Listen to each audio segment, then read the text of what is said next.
October 15 ആഗോള കൈകഴുകൽ ദിനം. എല്ലാ വർഷവും October 15 global hand washing day ആയി നമ്മൾ ആചരിക്കുന്നു.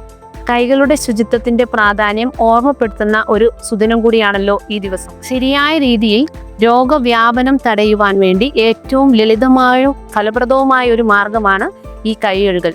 സാംക്രമിക രോഗങ്ങൾ വർദ്ധിച്ചിരിക്കുന്ന ഈ കാലഘട്ടത്തിൽ രോഗവ്യാപനം തടയാൻ കൃത്യവുമായ കൈകഴുകൽ നമ്മെ സഹായിക്കുന്നു. നമ്മൾ ദിനം പ്രതി കൈകൾ സ്പർശിക്കുന്ന എല്ലാ വസ്തുക്കളും, പ്രധാനമായിട്ടും പണം, മൊബൈൽ ഫോൺ അങ്ങനെയുള്ള എല്ലാ വസ്തുക്കൾ സ്പർശിക്കുമ്പോൾ ഈ രോഗാണുക്കൾ നമ്മുടെ കൈകളിലേക്ക് പകരുന്നു.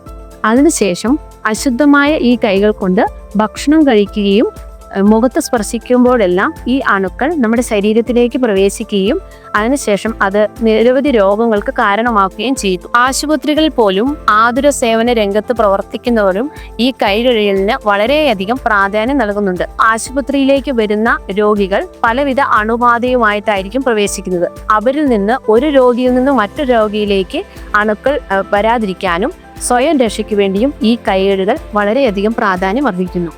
പനി, ഛർദി, വയറിളക്കം, കോവിഡ് പോലെയുള്ള രോഗങ്ങൾ ഏറ്റവും കൂടുതൽ പകരുന്നത് ഈ കൈകളിലൂടെയാണ്. അതുകൊണ്ട് കൈകഴുകൽ നമ്മൾ ഏറ്റവും ലളിതമായ രീതിയിൽ 20 സെക്കൻഡ് എടുത്ത് ശീലിച്ചാൽ അത് നമുക്ക് ഒട്ടനവധി രോഗങ്ങളെ തടയുവാൻ സാധിക്കും.